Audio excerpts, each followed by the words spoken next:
The Most Holy Church of God in Christ Jesus is a religious organization established in the Republic of the Philippines on the 9th of May, year 1922, and is duly registered with the Securities and Exchange Commission with registry number 82613. Through faith in the truth revealed by the Holy Scriptures of the Bible, the administration as well as the entire brethren of the Church believe that it is the Most High God, the Lord Christ Jesus, who established the Most Holy Church for the sole purpose of proclaiming Him as the only one true God and Savior whom we should worship and serve with our whole lives, and that He is no other than the Lord Christ Jesus, who manifested in the flesh, and that the Most Holy Church of God in Christ Jesus is His chosen way for us to deliver from our sins and eternal damnation. Therefore, since the Church was established, everyone who is called into the Church receive the divine obligation to partake in all evangelization efforts of the Church to fulfill the God-given commission to make disciples of all the nations. In that case, here is the vision and mission statement of the Church. Vision: the Most Holy Church shall be exalted for the glory of the Most High God. Mission: seed of one world, one nation. Core value: all members of the Most Holy Church are being taught and encouraged to live in agape. Agape is a Greek word which means perfect love and everlasting love. As the Bible further expounds, it is the kind of love that God has for all of us. In fact, God Himself is agape. Agape, or love, serves as the core value of the Church because love is the fulfillment of the law. Ownership and administration: the Most Holy Church of God in Christ Jesus fully believes and proclaims that her sole owner is no one but the Most High God. He is the only King who reigns all over the Church. Everything the Church achieve and will achieve in the future are the works of God. God governs over His Church through His appointed men to administer the Church. Like the first church established in Jerusalem, which was administered by the apostles, the Most Holy Church is currently administered by the 7 bishops, presided by the general bishop. The church administration oversees over the whole church and through the appointed council of elders, composed by the presbyters and ministers who were appointed to administer congregation and ministries. Expansion and growth: currently, the church has established congregation in most places in the 3 major islands of the Philippines, namely Luzon, Visayas, and Mindanao. Also, the church is making necessary preparation to intensify its expansion and establish congregation in all major cities and provinces in the entire country. There are also active congregation of the church in other countries. In the United States of America, in Canada, in Australia, Hong Kong, in Singapore, Malaysia, United Arab Emirates, Japan, Taiwan, Kingdom of Saudi Arabia, Qatar, Belgium, Cyprus, France, Germany, Italy, Spain, and United Kingdom. The Most Holy Church of God in Christ Jesus is looking forward to aggressively propagate the gospel, to edify the church in places where it was already established, and also to establish new congregation in other countries to complete the mission and fulfill the vision of the church. Services: since the main purpose of the existence of the Church is to propagate the gospel to all nations, the Most Holy Church established various evangelization efforts of the Church to reach more people even in the farthest corners of the world. The church produces evangelization programs that are aired via radio, cable TV, and in different social media or online platforms. Radio stations, Philippines.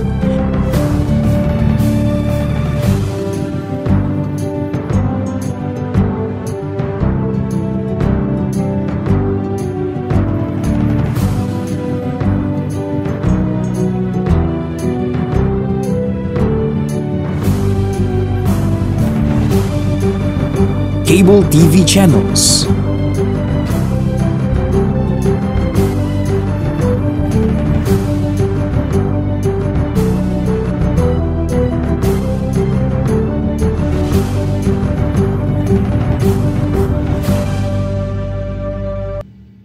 Online platforms, Facebook, MHC Media, YouTube, The Most Holy Church, official website, www.mostholychurch.com. Charity. Aside from actively upholding evangelization efforts, the Most Holy Church is also active in charity works. Here are some of the ministries of the Most Holy Church established to serve both members and non-members of the church. Lingap Agape Ministry. The church established the Lingap Agape Ministry, which engages in community services like goods and charity donations, feeding programs, blood donations, and other services to cater church members and non-members who are in need. Damayang Kristiyano. On May 1, 2004, the church administration established the Damayang Kristiyano Ministry that aims to help the needs of the family of a deceased member of the Most Holy Church, especially in their burial expenses. Schools. Pristine Heritage Academy, formerly known as Pristine Learning and Tutorial Center. The Pristine Heritage Academy was established by the Most Holy Church in February of 2009. The school is open to all church members and non-members alike for the fulfillment of a part of the Most Holy Church community service. Mahanaim Evangelical Academy. The church administration aimed to give standardized education and training to church members who aspire to become missionary workers and ministers of the church. Thus, in 2018, the church administration established the Mahanaim Evangelical Academy that provides classroom lectures and on-the-job training so that aspirants to partake in the Lord's mission may be molded to become a proud messenger of God. The Mahanaim Evangelical Academy mainly holds its training in Gabay Center, the training facility of the Most Holy Church located at Barangay Sumalo, Municipality of Hermosa, Province of Bataan, Philippines. The Centennial Celebration of the Most Holy Church. The Most Holy Church of God in Christ Jesus recently celebrated its 100th anniversary on the evening of the first day of May 2022 at the Gabay Center, the newly built facility of the church situated at Barangay Sumalo, Municipality of Hermosa, in the province of Bataan, Philippines. On the morning of the same day, the church held the inauguration and dedication of the Gabay Center. The Gabay Center is a training facility of the church built through the favor of God and the collective efforts of the entire brethren from around the globe. From the proud members of the church, we are inviting you to join us and be a member of the Most Holy Church of God in Christ Jesus, so that we may share the ever-abounding favor of God towards His beloved children. Please take time to listen to the preaching of all the topics composing the lessons of spiritual salvation, so that we may share to you the teachings and doctrines of the Most Holy Church, which are purely based on the Bible that will lead us to our soul's salvation.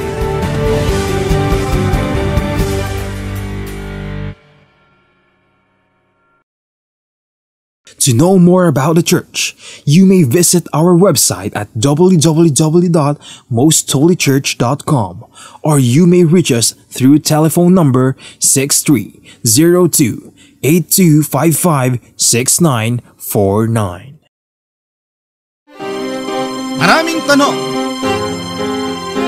Maraming sagot. Maraming haka-hakad, maraming mga katha. Nagsasalimbayang mga paliwanag. Gaya ng hangin ng aral na nagdadala sa tao sa magkabi-kabilang paniniwala. Ngunit, isa lamang ang dapat matanghal. Ang sagot ng Biblia.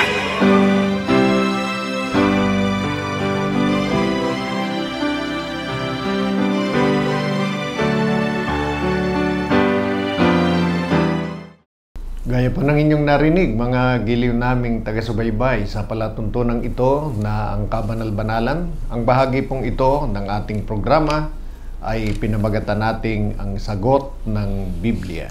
Welcome pong muli mga kaibigan at mga mahal naming mga taga-subaybay sa segment na ito ng ating programa, pinamagatan ang sagot ng Biblia. Ito po ay patuloy na paglilingkod ng kabanal-banalang Iglesia.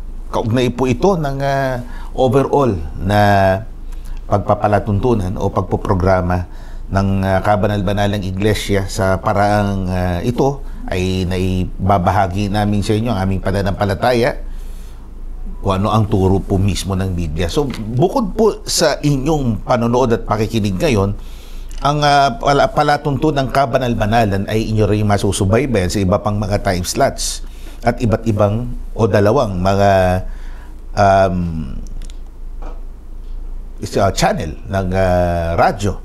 Una, sa himpilang DWBL 12:42 sa Talapitang AM, Blessed Day, Monday to Friday, 7:30 hanggang 8 ng umaga. Samantala, alas 6 hanggang alas 6:30 naman ng umaga sa pamamagitan po ng social media platforms. Itong napapanood nyo po ang sagot ng Biblia every Sunday naman, 4 to 5 ng hapon. Via Kiss FM 95.1, The Climb. Ang pagpoprogramang ito ay tuwing linggo o Sunday 7 to 7:30. Yung kasunod naman po na programa, Likhawit. Sundays din po ito 7:30 to 8. Ang Kabanal-Banalan, Mondays, Wednesdays, and Thursdays 7 to 7:30. Full Life, Tuesdays and Fridays 7 to 7:30. At itong sagot ng Biblia ay Saturdays mula ikapito hanggang ikawalo po ng gabi. Ang inyo po namang maaning padalhan ng inyong mga katanungan via our conventional text messaging system ay ang mga sumusunod na phone numbers: 0927-140-3782, 0927-140-3782, 0909 5555009, 0909 5555009, 0991-419-2027, 0991-419-2027. Ang ating website naman ay mostholychurch.com. At sa mga popular pong media o social media platforms ay masusubaybayan din po ito via our social media pages. MHC Media, ito po yung Meta o Facebook page natin, MHC then Media. Ang Kabanal-Banalan, ito ating Facebook account. Sa YouTube or YouTube naman, The Most Holy Church. The Most Holy Church. Ang punong tanggapan po ng Kabanal-Banalang Iglesia naman ay ang sumusunod, number 688 Rahabago Street, Gagalangin, Tondo, Manila. So nagagawin po doon sa lugar na yan, under renovation po ang nasabing tanggapan. Ngunit makararating pa rin po ang inyong mga mensahe dito po sa ating tanggapan sa opisina po ng Kabanal-Banalang Iglesia. Narito po ang inyong mga lingkod at kapatid na Gabriel sa paglilingkod nito, Brother George Quirino. Kasama po natin ang ating mahal na kapatid na Yusel, Brother Danilo Francisco. Salamat po, kapatid na George. Elder Gabriel. Opo. Sa inyo din, Ginoong Danilo Francisco. Maraming salamat po. Salamat din po sa inyo, mga giliw na taga-subaybay. At lagi po ninyo kaming binibigyan ng pagkakataong makapaglingkod sa inyo sa pagsagot sa inyong mga katanungan sa pamamagitan ng Biblia. At lalong nagpapasalamat tayo sa Diyos dahil binibigay sa atin ang pagkakataong gaya nito. So tayo po ay magtungo na dito sa ating mga nakalap at naihandang tugunang mga katanungan from our listeners and viewers. Una po ay ang sumusunod. Totoo po ba ang agimat o anting-anting? So ang tanong marahil kung ito ba may mababasa sa Biblia. Kung ang tanong na ito toong merong bang nag-aagimat o anting-anting, sa sagot, meron talagang gumagamit ng anting-anting, agimat, amuleto, charm, sa iba't ibang tawag po yan. Meron po talaga. Ngayon ang tanong po, pinapahintulot ba sa Biblia ang paggamit ng nasabing agimat o anting-anting? Basahin natin sa Biblia kung ipinapahintulot yan. Yan yung mga nakukuha yata doon sa mga panalangin nakalibrong maliit. Opo, libreta. Yung iba, kung ano-ano yung kinakain, sinusubo. May batong, parang yung, sino ba yung kumakain ng bato? Yung superhero ng Pilipinas na babae, si Darna. Opo. Yung mga ganon. Sa Biblia po, kung meron mga nagiging epekto yan sa tao pagka gumamit ng mga anting-anting na sinasabi po, ang turo po ng Biblia ay pakinggan natin. Dahil ito, sa Deuteronomio 18 at 10, dito po sa saling ang bagong ang Biblia. Huwag makakatagpo sa iyo ng sino mang nagsusunog o nagsusunog sa apoy ng kanyang anak na lalaki o babae bilang isang handog na manghuhula o manggagaway o engkantador o mangkukulam o gumagamit ng anting-anting o nagpapagamit sa masasamang espiritu o sa lamangkero o sumasangguni sa mga patay. Sapagkat sino man gumagawa ng mga bagay nito ay karumal-dumal sa Panginoon. Dahil sa mga karumal-dumal na gawain ito ay pinalalaya sila ng Panginoon mong Diyos sa harapan mo. Yan. Napakalinaw naman. Kung meron man yan at sa tingin ng iba nakatutulong sa kanila, ayaw po ng Diyos yan. Yan magkakauri. Halimbawa, yung mga sumasangguni sa mga patay, yung mga gaya ng sinasabi ng Biblia, mga nagmamagic, mga salamangkero, magkakauri po yan na ayaw ng Panginoon na nakikiayon dyan o gumagamit niyan ang isang kumikilala sa Diyos. So iba ho yung for entertainment purposes yung nagmamagic. Opo, iba naman yun. Sa birthday party, yung mga dinadayo nating mga magic tricks. Kita natin yung pabilisan lang ng kamay. Sleight of hand ang tawag nga. Tapos yung mga napapanood tayo na mga magic tricks din, pabilisan ng kamay, paggawa ng mga sistema na didisipan niya ang paningin ng tao. Namamangha na ika nga magic o magical. Yun okay for entertainment purposes. Pero gumagamit tayo ng sobrenatural, na kapangyarihan para niya ay makapagmanipula ng mga nangyayari sa ating paligid. Yun po yung sinasabi dito ng Biblia na karumal-dumal. Isa yung mga everyday na pinapaniwalaan natin. Gaya, nabanggit nyo na rin, yung heroine na si Darna. Si Nardong Putik. Sabi sa Pilipinas. Yung mga, hindi lang natin namamalayan, napapahanga tayo. It's part of fantasy, folklore ng mga Pilipino na magkaroon ng ganyan. Kasi influensya din ng ibang mga bansa sa Estados Unidos. Halimbawa, may mga ganyan superheroes. Meron din tayong version. Pero hindi napapansin na baka ito may kinalaman sa paggamit ng mga anting-anting.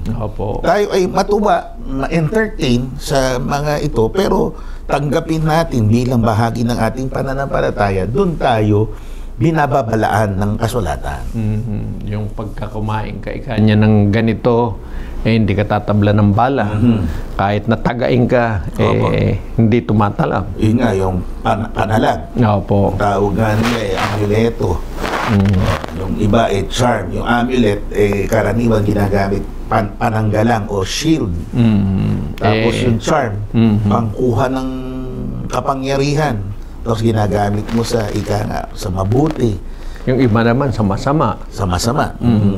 Yung parang inosenteng napapanood din natin sa Halimbawa sa Marvel Cinematic Universe, yung pinaka malakas na kontrabida sa nasabing Cinematic Universe na nagapi din nila, gumagamit ng maraming klaseng bato, iba't ibang mga bato, na may kani-kanyang katangian, kapangyarihan. May kapangyarihan sa oras o sa time, sa panahon, may kapangyarihan sa isip, may kapangyarihan sa realidad, may kapangyarihan sa lakas, sa puwersa, etc., etc. Na doon na nasasalig yung isip at kalooban ng tao. Opo, yung kristal, mga kristal po yan, o gemstones. Opo.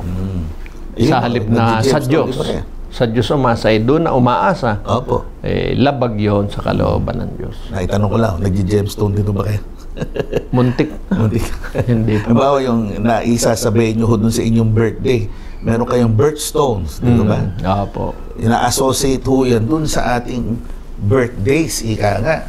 Yan po, ingatan din natin na baka tayo ay napapaniwala sa ganyan. Siguro, bilang palamuti ng katawan, kasi yung ruby, yung emerald, magandang pansingsing ho yan. Pero minsan, sinasamahan po ng, ito ay lucky charm, sabi nila. Opo. Ito yung talagang gagamitin ko na hindi lang pang-representa ng aking birthday, gagamitin ko ito na pampaswerte. Di ba? Huwag tayong padadala doon. Minsan may nakita pa ako, kapatid na usual, if you won't mind, yung kristal na parang ginagawang lampara na may kapangyarihan din daw ho yun, yung mga salt crystals. At meron pa na pinapaniwalaan na pagka nag-iingat ka nito, tutulong daw sa pagkakaroon ng malusog na pangangatawan, pagkakaanak, pagbubuntis, may mga ganun no eh. Ingatan po natin yan na baka tayo po ay nadadala ng mga paniniwalang yan na hindi po ipinapahintulot ng kasulatan. At maaaring sabihin sa atin, nung pa yan. Kasi binasa natin, sa panahon ng bayang Israel. Yan po nais naming bigyang diin. Hindi lang po sa panahon ng bayang Israel yan ibinabawal. Kahit po sa panahon ng mga apostol, yan ay nananatiling bawal. Basahin po natin. Sa Aklat ng Mga Gawa, 19:18 hanggang 19. Marami rin naman sa mga nanampalataya ang dumating na ipinahayag at ibinubunyag ang kanilang mga gawain. Marami sa mga gumagamit ng mga salamangka ay tinipon ng kanilang mga aklat at sinunog sa paningin ng madla at kanilang binilang ang halagang yaon at napag-alamang may 50,000 pirasong pilak. O yun. Mahal din. Opo. 50 putol ng pilak. So yung mga yon, dahil sa pananampalataya nila, tinalikuran nila, Opo. hayagan nilang binasak, ika nga, yung dati nilang gawi. Opo. Yung, siguro, nabagit nyo kanina, yung libreta, mga libreta ng engkanto, na gumagamit nga ng mga ganito, ng mga amuleto, anting-anting.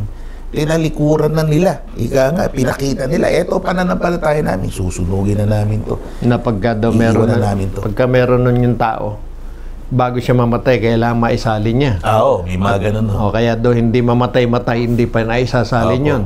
May napanood nga ho yata tayo ganyan yung bato na siyang bumubuhay sa kanya, matanda na, naisalin niya dun sa kanyang anak o apo. Hindi ko naabutan yun. Sige. Pero hindi kasama ho ng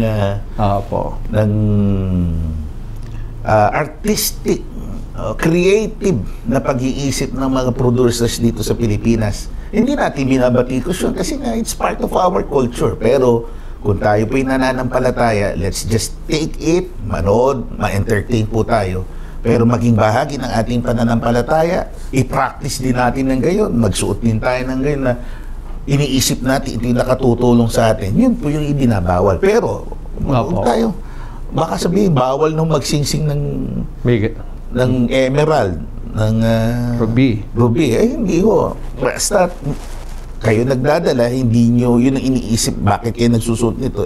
Dahil doon sa pagsasalang-alan na ito'y anting-anting o amuleto. Opo. Sa halip, ang itinuturo kung saan natin dapat na isalig ang ating pananampalataya, ang pag-asa, hindi po sa mga anting-anting, hindi po sa mga agimat na yan, kundi ayon po sa banal na kasulatan, sa Panginoon mismo.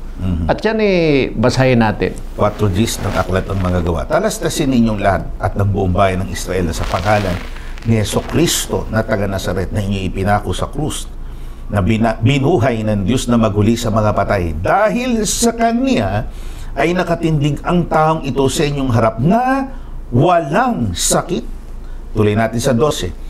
At sa kanino mang iba ay walang kaligtasan, sapagkat walang ibang pangalan sa sinong ng langit na ibinigay sa mga tao na sukat nating ikaligtas. Yan. Napakalinaw naman, di po ba?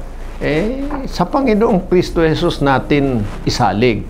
Kung merong agimat, may anting-anting na pinagsasaligan nating baka sakaling tayo swertehin, pagpalain, o kaya hindi mapahamak, kung anuman, maligtas sa anuman, wala pong mas makapangyarihang dapat nating pagsaligan ng lahat, kundi ang Panginoon at ang Kanyang pangalan.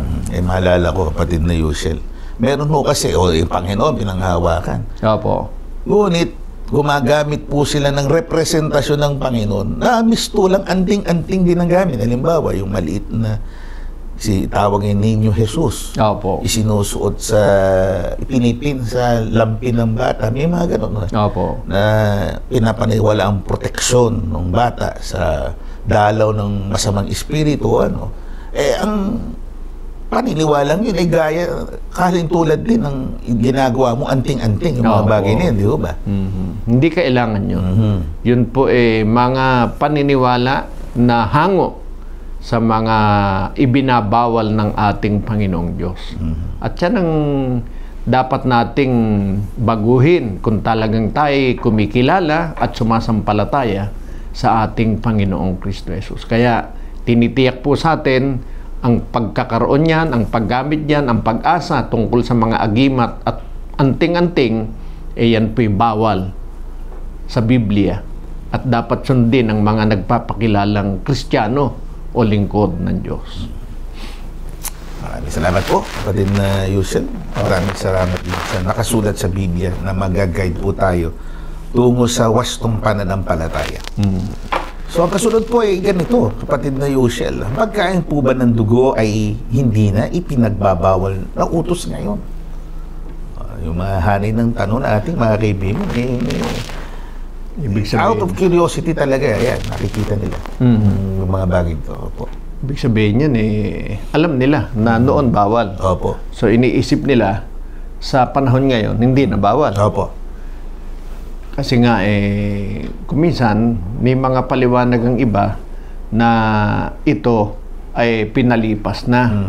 Dahil nga naman, may mababasa sa Biblia yung 10 utos, pinalipas. Alam po ninyo, talagang yung 10 utos, pinalipas. Pero hindi po kasama dun yung pagkain ng dugo na iniuutos ng Diyos. Para maintindihan po natin, tingnan natin sa Biblia kung alin yung tinutukoy na lumang tipan o kautosang pinalipas. Una po ay itong basahin natin sa Deuteronomio 4 at 13. At kanyang ipinahayag sa inyong kanyang tipan na kanyang iniutos sa inyong ganapin. Sa makatibagay ang 10 utos at kanyang isinulat sa 2 tapyas na bato. Yan. Kahit ulit-ulit nyo pong basahin yung 10 utos, nakasulat yan doon sa harap, karaniwan, sa mga harap ng simbahan. Opo. Merong malaking kinasusulatan yan. Opo. 10 utos. Ulit-ulitin nyo po, walang nakasulat tungkol sa pagkain ng dugo. Kaya hindi kasama yung pagkain ng dugo o pagbabawal sa pagkain ng dugo sa 10 utos. Ngayon, ano yan 10 utos? Yan pong 10 utos, may panahon lang ng pag-iral. O, siyempre, pagka may panahon ng pag-iral, pag dumating sa hangganan, peryodo ng pag-iral, tapos na po yun. Okay. At kung hanggang kailan po sinabing yan ay iiral, hanggang sa panahon lang po yan ng Kristiyano. At yun po ay sinabi sa Lucas 16. Ang kautusan at ang mga propeta ay nanatili hanggang kay Juan. Mula nooy ang ebanghelyo ng kaharian ng Diyos ay ipinangangaral at ang bawat tao ay pumapasok doon na nagpipilit. Sinong Juan ba yan? Hindi Juan naman yan yung... Bautista. Ayan. Opo. Yan. So, ang Bautista po yung tinutukoy. Yan. So, ang kautusan anya at ang mga propeta. Opo. So, yung pag-iral nila, pagkakaroon nito ng epekto, ang epekto ng pag-iral nga nila, Yung bisa. Yung bisa ay hanggang doon lang sa panahon ni Juan Bautista. Yan. Yung panahon ni Juan Bautista, nauna lang po ng 6 na buwan sa pagdating o pangangaral ng ating Panginoong Kristo Jesus. Kaya doon po natapos ang pag-iral nung kautusan, ang tinutukoy po 10 utos, saka yung mga pagtuturo na yaon ng mga propeta. Kaya hanggang doon lang yung 10 utos. Kaya nung dumating na yon, panahon na yon, ang tawag na doon sa 10 utos, lumang tipan. Bakit luma? Kasi nga natapos na. Opo. Meron ng bagong tipan.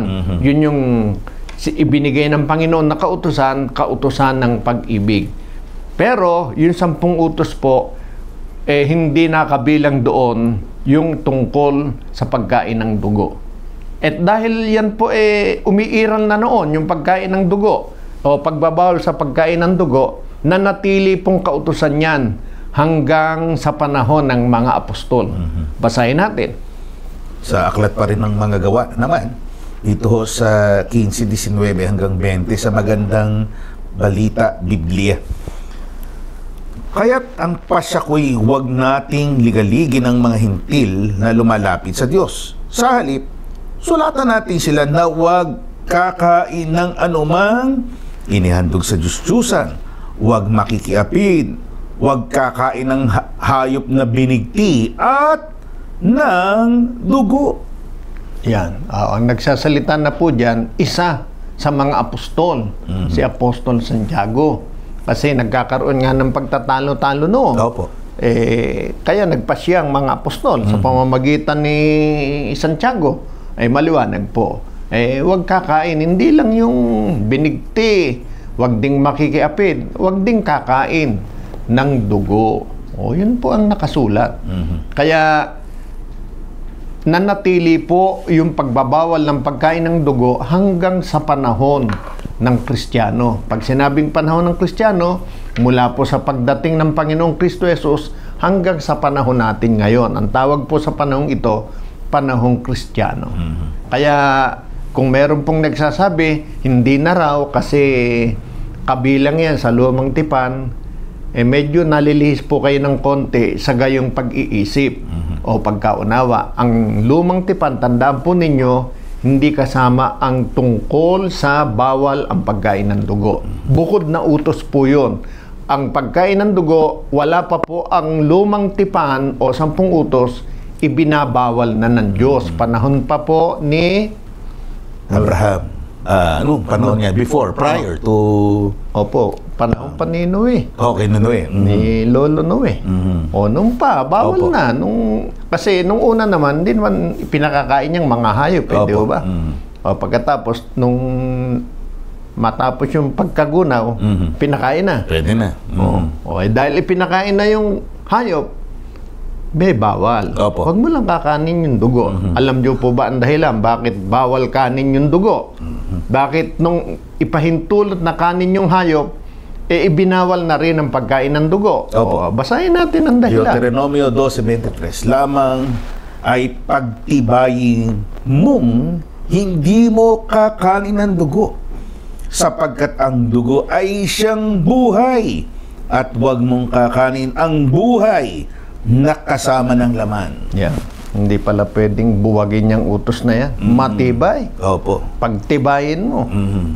Hindi kasama siya. No? Opo. Kasi ngayon, ang inaalala ng mga tao, sa pagdami ng mga personalidad na resulta ng kalayaan sa internet. Marami, ang tawag ay food vloggers.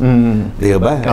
Sa food vlogging, naahig mo yung mga iba't ibang kultura, kasama na ho dyan yung mga unique na pagkain sa ibang lugar. Opo. Hindi lang ho sa Pilipinas yan, na delicacy, yung pagkain ng dugo, kundi sa ibang parte din po ng Asia, kasama ho yan. Hindi lang sa Asia, may napanood din ho ko na inihahalo talaga bilang ingredient ang dugo sa kanilang pagkain. Lamang, dahil malaya nilang nagagawa, hindi ibig sabihin, sa mga nananampalatayang Kristiyano, makikiayon na rin po tayo doon. Namamalagi ang pagbabawal sa pagkain po ng dugo ng anumang hayop. Maliwanag po ang dahilan. Hindi dahil marumi ang dugo, sabi ng doktor. Kasi sabi ng iba, oo nga, hindi dapat kanin ng dugo kasi ang dugo marumi. Hindi po, hindi yun ang dahilan. Kung marumi man ang dugo, malinis man, hindi yun ang dahilan. Ang dahilan, ang dugo ay buhay. Yun ang dahilan. Kaya nga, ang dugo ng Panginoong Kristo Jesus, yun ang ipinantubos sa tao, sa atin, para matubos sa mga kasalanan. Napakahalaga ng dugo. Opo. Hindi po katumbas ng pagkain ang dugo. Tandaan po ninyo, ang dugo, buhay. Ang pagkain, hindi po sinasabing ang pagkain ay buhay. Hindi po ganoon ang sinasabi ng Biblia. Ang pagkain, pag kinain mo, hindi yan ang sinasabing buhay natin. Maraming tao masipag kumain.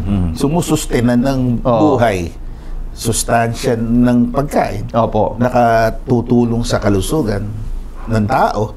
Pero sabihin itong buhay, hindi po. Kahit nga siyensya magsasabi, mawalan ka ng dugo kahit 1 litro, nangangalig kang mamatay. Opo. May mga napapanood tayong ganyan.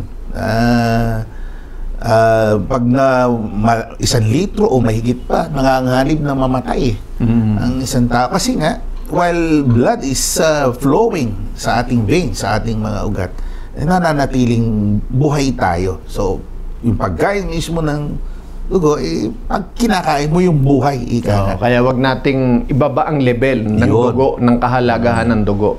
Panatilihin po natin ang pagkilala dito sa kahalagahan nito sa hindi pagkain. Ito ay iniuutos ng ating Panginoon. Pagka po yan ikinakain natin, gaya ng ibinababa natin ang pagpapahalaga sa dugo. Dahil ang dugo ay buhay, hindi po pagkain.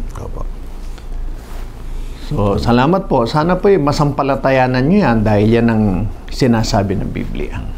Pakinggan po natin ang isang twin brothers, sina Brother Rapat Reuben, sina Rodel at Romel Garabiles ng Agape Choir sa kanilang unang awitin, Laging Nagmamahal. Kapayapaan po ang sumating lahat. Brother Romel and Rodel Garabiles po, mga member po ng Agape Choir.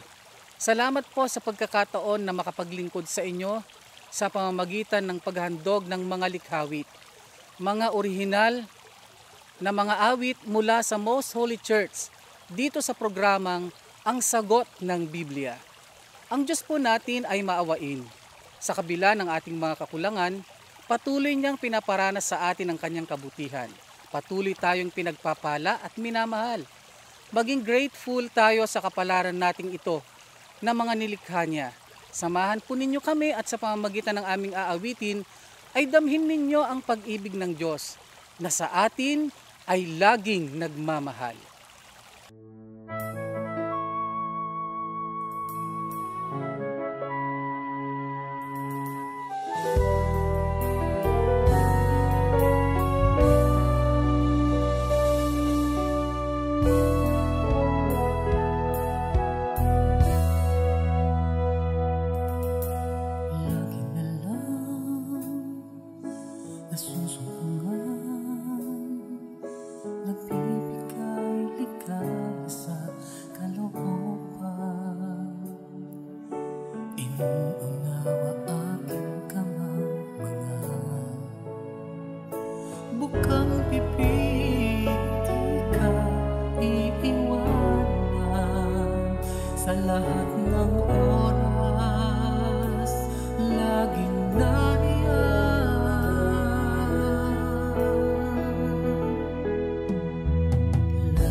nasusumbungan, nagbibigay ligaya sa kalooban. Inuunawa aking kamangmangan. Bukang bibig di ka iiwanan sa lahat ng oras, laging nariyan.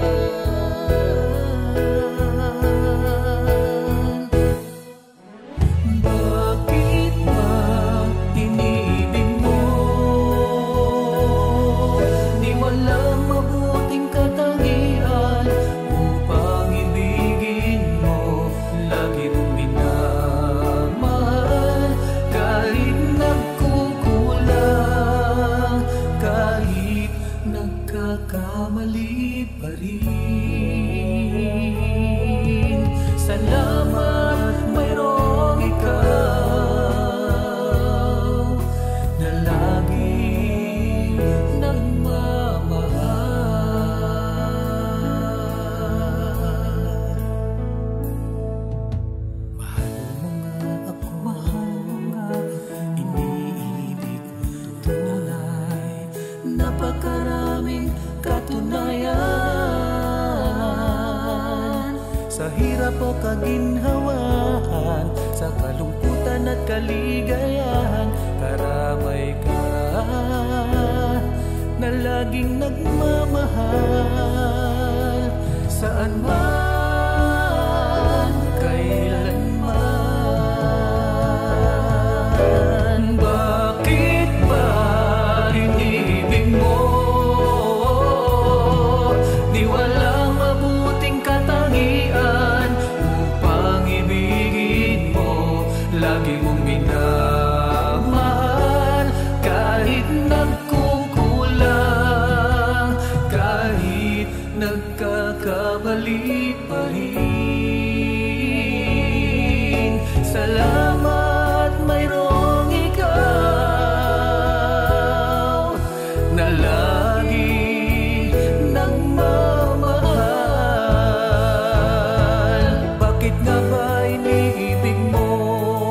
Ang sagot ay nasa puso ko, ngunit may pangambang di ko mapaganto. Ako ba'y nararapat sa piling mo? Sa piling mo.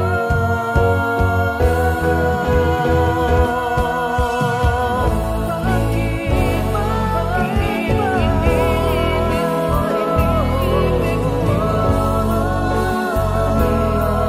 Kahit may bigin mo, di ka sabihin, lagi mong minamahal.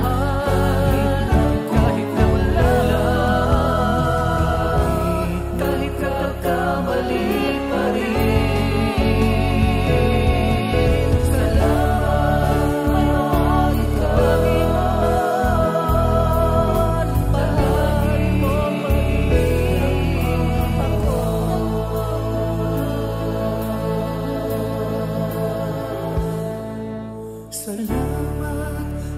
mayroong ikaw na laging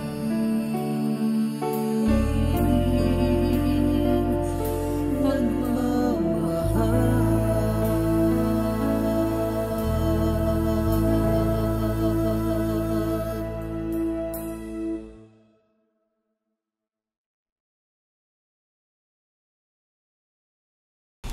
Salamat po sa inyo, mga kapatid.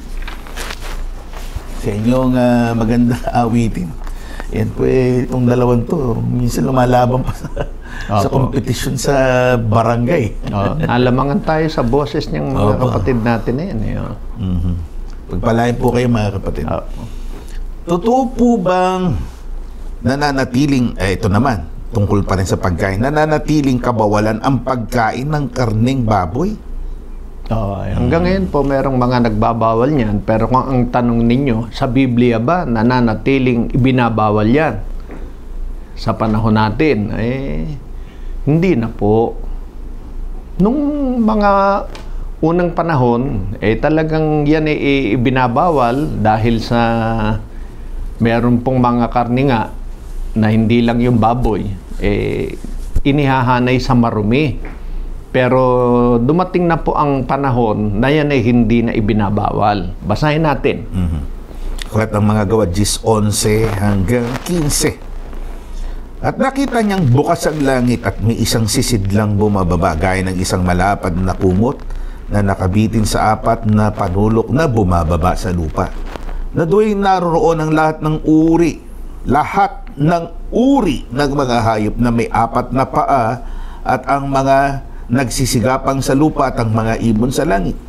At dumating sa kanyang isang tinig, "Magtindig ka, Pedro, magpatay ka't kumain." Tapos sinabi ni Pedro, "Hindi maaari, Panginoon, sapagkat kailan may hindi ako kumakain ng anumang bagay na marumi at karumal-dumal." At muling dumating sa kanya ang tinig sa ikalawa, "Ang nilinis ng Diyos ay huwag mong ipalagay na marumi." Yan. Napakalinaw naman sa pangitain ni Apostol Pedro. Sinabi ng ating Panginoon, yung marumi, ang tinutukoy diyan yung mga iba't ibang hayop na hindi kinakain. Pinakita kay Apostol Pedro doon. Magpatay ka, kumain ka.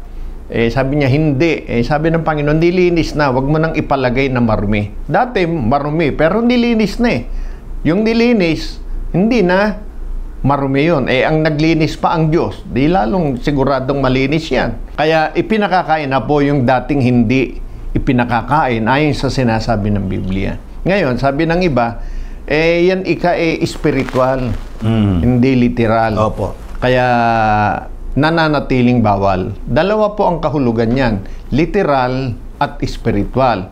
Ang spiritual na kahulugan niyan, dati kasi ang mga apostol binabawalang mangaral sa hindi po mga Hudyo. Opo.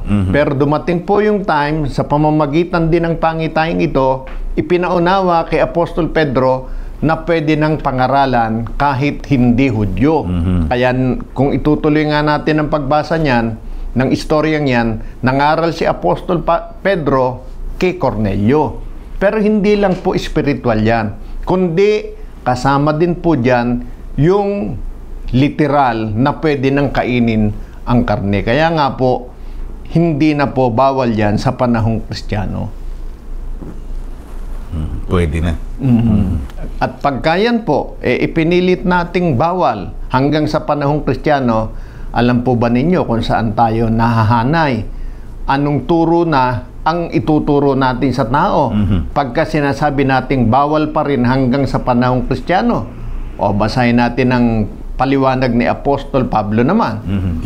Kay Timoteo 4:1 hanggang 3. Sa kanyang unang liham sa nasabing kapatid. Ngunit hayag na sinasabi ng Espiritu na sa mga huling panahon, ang iba'y magsisitalikod sa pananampalataya at mga kikinig sa mga espiritong mapanghikayat at sa mga aral ng mga demonyo. Ayan, napakaliwanag niyan. Mag-iingat po tayo, Sabi ni Apostol Pablo yan, merong magtuturo ng aral. Pero ang aral na itinuturo at ipinanghihikayat sa tao, aral ng demonyo. Ibig sabihin yan, may ginagawang aral ang demonyo. Opo. Hindi alam nung nagtuturo, aral na ng demonyo na ituturo niya. Anong aral ba tinutukoy ni San Pablo na aral ng demonyo? Basahin po natin. Tuloy-tuloy. Sa pamamagitan ng pagpapaimbabaw ng mga tao na nagsisipagsalita ng mga kasinungalingan na hinerohan ang kanilang mga sariling budhi ng waring bakal na nagbabaga, na ipinagbabawal ang pag-aasawa at ipinag-uutos na lumayo sa mga lamangkati na nilalang ng Diyos upang tanggapin na may pagpapasalamat ng mga nagsisisampalataya at nangakakaalam ng katotohanan. Yan. Pagka sa panahong Kristiyano, nananatili na iniuutos ng isang mangangaral ang pagkain ng lamangkati. Ano ba yung lamangkati, kapatid na Gabriel? Galing sa katihan. Mga hayop na ang pagkaalam ko, domesticated, pwedeng kasama nga ho dito ang baboy. Baboy. Yan. Yun yung tinutukoy diyan. Laman dito sa ibabaw ng lupa, yung mga karne katulad po niyan. Pagkayan po ay nananatili, sinasabi nating bawal, mahahanay po tayo sa ang ating itinuturo, aral ng demonyo. Pasensya na po kayo, yun ang nakasulat O kahit po basahin natin sa iba't ibang version, ang tinutukoy diyan, karne. Na pagka sinabing karne, kasama po yung karne ng baboy. Pag itinuro natin yan ay bawal, maliwanag po na yun ay aral ng demonyo. Bakit aral ng demonyo? Kasi nga po, hindi na ibinabawal kainin. Kontra sa aral ng Diyos. So noon, bawal siya. Okay, hindi pa siya aral ng demonyo. Kaya nung binuksan na, pwede na. At tinuturo mo pa rin patuloy na bawal siya. Hindi na aral na ng demonyo yun. Ngayon, sasabihin, marumi kasi. Ang marumi, sabi ng Biblia, nilinis na. No, binibilang yan na bawal kasi marumi. Pero nilinis na ng Diyos. Hindi na po bawal. Pag sinabi nating bawal, hindi na po aral ng Diyos yun. Aral ng demonyo. Yan ang sinasabi ng Biblia. Kaya sa turo ng mga apostol, sa amin pong pananampalataya, isinishare namin sa inyo, hindi na po bawal yan. Huwag lang masyadong maramit, baka magkasakit tayo. Kasi na kung contention nila Kaya anya daw, marumi. Hindi ho yung marumi yung pinag-uusapan dito. Yung duming taglay nung hayop kaya ng baboy. Na scientifically proven naman na maraming diseases daw ang tao na nakukuha sa pagkain ng baboy. Kaya nga sinasabi naman na usual, kumain tayo in moderation. Kasi nga, ang baboy usually mataas sa kolesterol. Mataba. Kung baga maaari, pipili tayo ng parte ng baboy na hindi talaga makapipinsala sa ating kalusugan, ang pagtaas ng kolesterol, pagtaas ng ating blood pressure.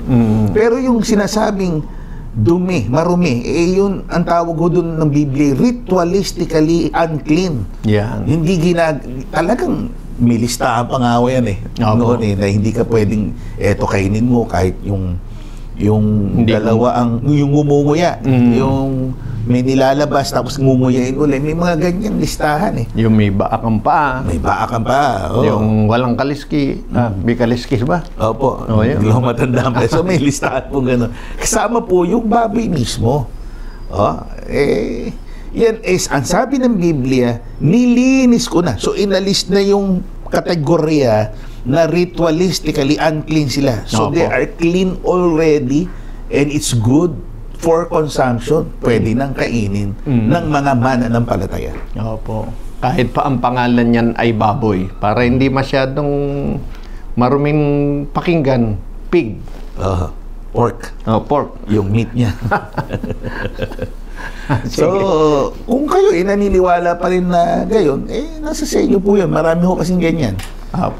Na naniniwala sila, marumi pa rin. It's up to you. We're not forcing, we're not imposing our faith. Pero yung tanong kasi nung ating kaibigan, kung binabawal pa talaga, may basis ba yan? Biblically speaking, hindi na bawal. So, tatandaan po ninyo, ang sinasabi po namin ay kung ano yung sinasabi ng Biblia. Hindi po sa intensyon na kontrahin, pasakitan, pasaringan ang sino mang nagtataguyod ng mga nakasanayan nila na para sa kanila ay bawal. Salamat po. Kasunod po, kapatid na Yushel, bakit ang maglingkod sa Diyos ay maraming kapighatian? Ito, tanong madalas ito. Nahanap nila kaginhawaan pag natagpuan nila ang Diyos. Ang totoo po, kahit na hindi tayo naglilingkod sa Diyos, dahil tayo narito sa mundo, talagang makakaranas tayo ng kapighatian. Naglilingkod man o hindi tayo naglilingkod. At yan sinabi ng Panginoon. Basahin po natin sa San Juan 16:33. Ang mga bagay na ito ay sinasalita ko sa inyo upang kayo magkaroon sa akin ng kapayapaan. Sa sanglibutan ay mayroon kayong kapighatian, ngunit laksan ninyo ang loob, aking dinaig ang sanglibutan. Yan. Ang Panginoon po mismo may sabi niyan, hindi dahil naglilingkod ka o hindi ka naglilingkod, makakaranas ka ng kapighatian. Hindi po yun ang dahilan. Ang dahilan narito tayo sa sanlibutan. At yan sinang-ayunan din, sinasampalatayanan din yan ni Propeta Job. Basahin natin. Taong ipinanganak ng babae ay sa kaunting aral at lipos ng kabagabagan.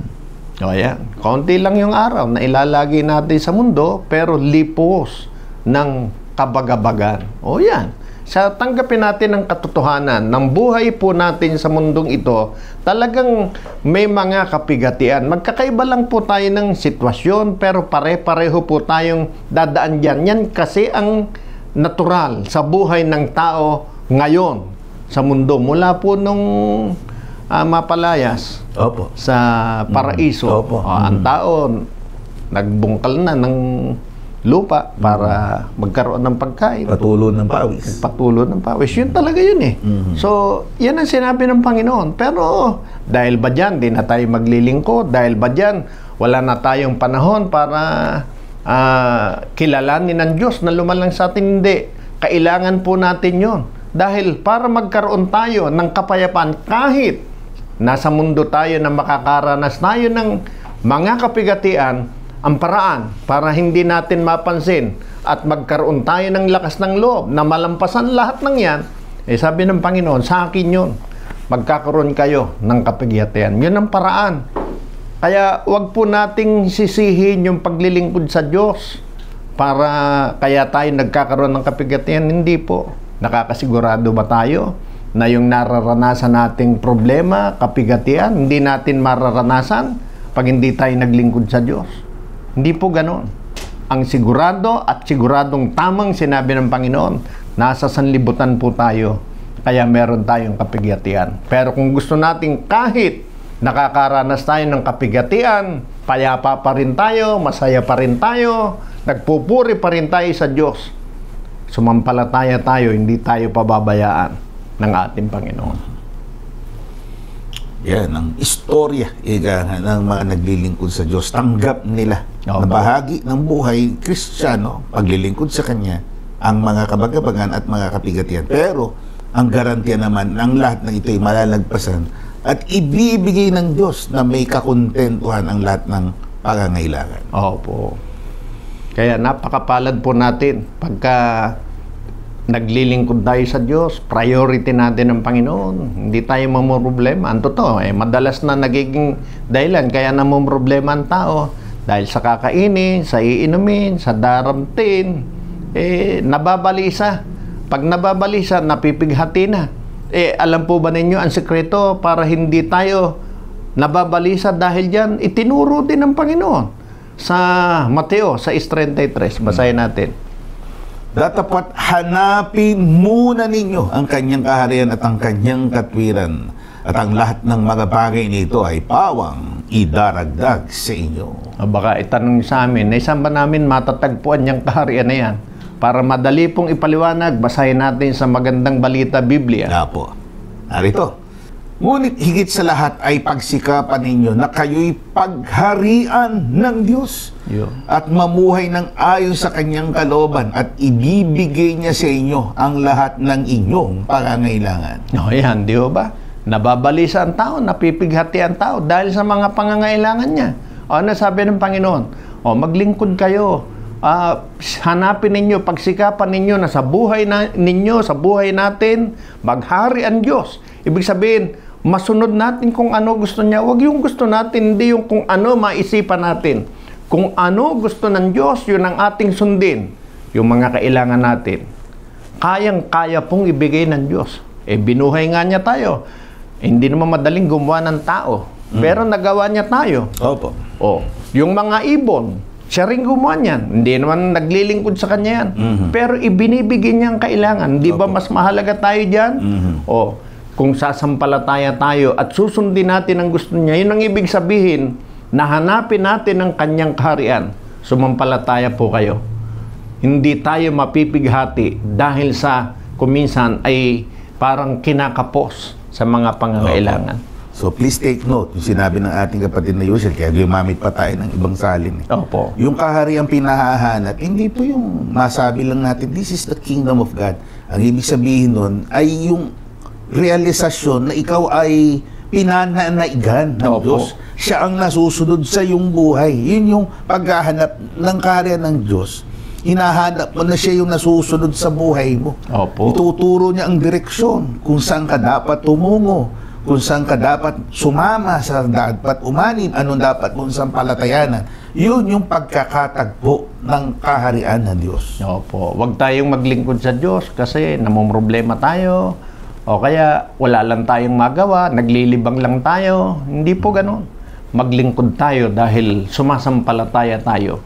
Siya ang Diyos, siya ang lumalang sa atin. Tungkulin nating paglingkuran siya, tungkulin nating purihin siya. At bilang pagpupuri, handa nating sundin ang lahat ng kalooban niya. Sa gayon, kahit anong mangyari sa mundong ito, mananatili tayong payapa. And with that note, maaari nating pakinggan ang huling awitin. Then we will proceed dun sa final stages po ng ating programa. Pakinggan natin muli ang ating twin brothers, sina Rafa and Reuben, sa kanilang namang awitin ngayon na pinamagatang Kaisahan. Bring it on, Brother Reuben and Rafa. Kapayapaan pong muli sa lahat ng nanonood ng programang Ang Sagot ng Biblia. Bawat gawain at hamon na ating hinaharap, mahalaga na manatili tayong nagkakaisa. Sa pagkakaisa, nagiging magaan ang mabibigat na pasanin at nagiging matatag tayo sa harap ng anumang pagsubok. Huwag nating hayaang ang alinlangan o takot ang humadlang sa ating layunin. Pagkos ituon natin ang ating puso sa pagkakaisa, sapagkat dito natin mahahanap ang lakas upang mapagtagumpayan ang lahat.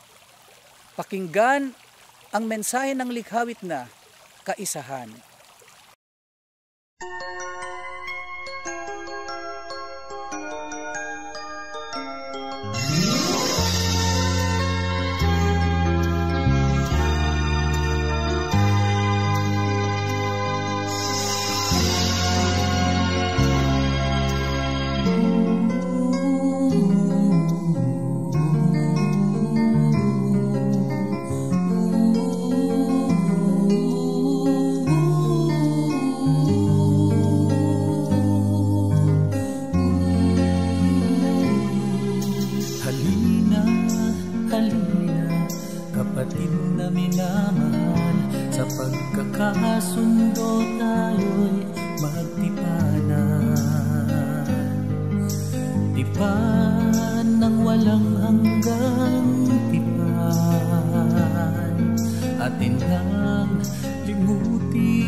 Pagyamanin natin ang pag-unawaan. Kamay mo ay iabot at tayo ay magyakap. Tandang nalimot na ang maling hinakap. Sa tuwina ay maging tapat. Kamay mo, kamay ko'y kawahawak sa tipan ng agape, palaot sa dagat. Sa puso'y isilid ang kaisahan upang ang lahat ay magampanan. May kabigatan man o may kagaanan man, iwaksi sa isipan ang mga kahalangan upang ang lahat ay mapagtagumpayan.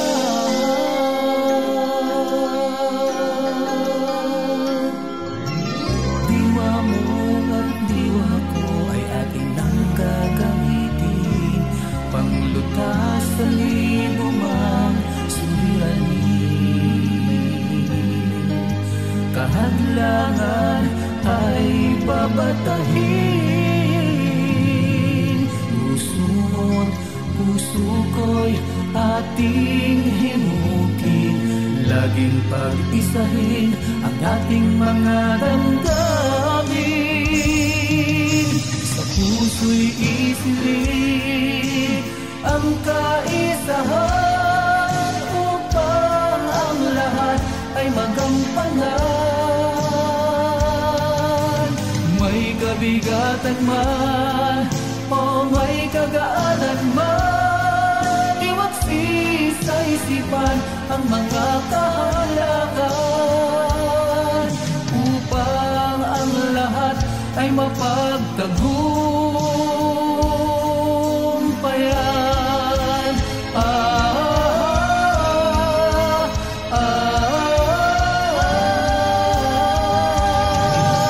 Sa puso'y isilid ang kaisahan upang ang lahat ay magampanan. May kabigatan man o may kagaanan man, iwaksi sa isipan ang mga kahalakan upang ang lahat ay mapagtagumpayan.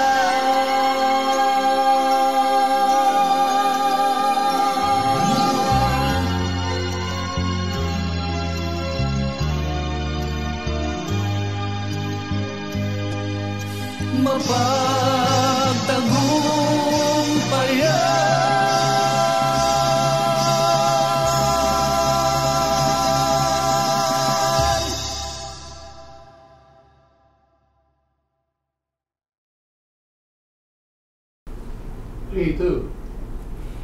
Tayo po ay magtutungo na sa huling bahagi ng ating programa. Opo. At ito po ang pagdulog natin sa Panginoon para pasalamatan natin siya.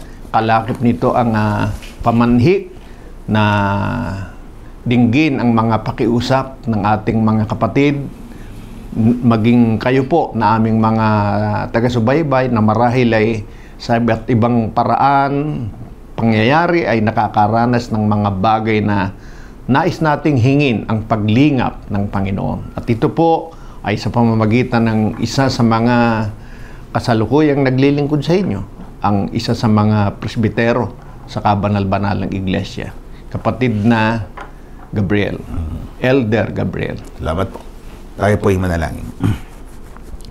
Aba, Panginoon namin Diyos, Ama namin Diyos, amang makapangyarihan sa lahat, Opo. at siyang nakapananaig sa lahat ng mga bagay, mangyari ang iyong kalooban sa langit. Kung paano diyan ay mangyari ang iyong ibig dito sa lupa, Opo. sa aming mga magkakapatid, at sa mga taong nagnanasang matagpuan din naman ang iyong paghahari sa kanilang buhay, Amen. sa pamamagitan ng pagkilala sa iyong iglesia sa kanilang buhay, pagbibigay mo ng direksyon sa amin sa pamamagitan ng iyong mga kasangkapang pastor, upang kami man ay maging kabahagi ng mga taong pinaglaanan mo ng pangako, hindi lamang para sa darating, kundi maging sa aming kasalukuyang pamumuhay. Amen. Kaya lakip ng pamanik namin ito, una ay nagpapasalamat kami sa pagbibigay mo sa amin ng ganitong pagkakataon. Opo. Pagdurugtong mo sa amin ng buhay at kalakasan, pagpaparanas sa amin ng kagalingan sa aming mga karamdaman, pagpapatagpo mo sa amin ng mabuting kabuhayan, Amen. negosyo, pagangalakal, oportunidad upang maging produktibong mamamayan ng mundong ito. Higit sa lahat, binibigyan mo kami ng pagkakataon maging matuwid na mga tao, hindi sa ganang aming sarili, kundi resulta ng pagtuturo mo sa amin na ibabahagi namin sa kanila ang pananampalatayang ito, na sila man ay magkaroon din ng pagkakataong matanglawan, maningningan ng iyong kaliwanagan, Opo. at sila ay makatagpo ng tunay na paglilingkod sa iyo, lalong-lalo na ang paglilingkod sa loob ng iyong kabanal-banalang iglesia. Amen. Kasama din sa aming dinadalangin sila na nagdarahop sa buhay, nakararanas ng mga kasakunan, mga pagsubok, mga hamon sa pananampalataya, Opo. at maging ang mga nakararanas ng sakit o karamdaman sa kanilang mga lupang katawan. Amang Hari, buong puso kaming nagtitiwala sa iyong kapangyarihan, Opo. na mula sa iyong kinatatayuan ay nakasubaybay ka sa amin, sa mga pagkilos at sa mga affairs namin dito sa mundong ito. At pagagalingin mo kami sa aming mga karamdaman, ipasusumpong mo sa amin ang sagot sa marami naming mga suliranin sa buhay na ito. Opo. At ipinapangako namin na matapos naming tanggapin ang mga pagpapalang ito, isasauli namin ang kapurihan. Magpapasalamat kami sa iyong dakilang pangalan. Amen. Itong aming idinadalangin, lakip din ng pagdalangin, isaalang-alang mo ang mga nagtataguyod nito mula po sa pagkasiwa ng Iglesia, Opo. sa pangunan ng aming MPHL o pangkalatang obispo, kapatid na Isagani Capistrano, Opo. hanggang doon sa kaliit-liitan mong tinawag na maging kapatid sa iyong Iglesia. Amen. Ang patnubay, ang basbas ay isa sa amin, lalong-lalo na sa mga nakikinig sa araw na ito. Ito'y aming dalangin sa ngalan mong Kristo Jesus na aming Diyos at aming tagapagligtas. Amen. Maraming salamat po sa inyong pakikinig sa araw na ito. Muli po namin kayong inanyahan sa susunod na linggo sa ganito ring oras at istasyon sa mga na-i-announce natin po kanina. Sa mulit-muli po ay kami nagpaparamdam o nag-extend po kami ng appreciation sa inyong patuloy na panonood at pakikinig. Kami po ang inyong mga lingkod at kapatid na Gabriel. At kapatid na Yusian. Ang panalangin po naming magkakapatid sa kabanal-banalang Iglesia ng Diyos kay Kristo Jesus ay Kapwa nawa tayo, bantayan ng Panginoon sa ating paghihiwalay. Mispa.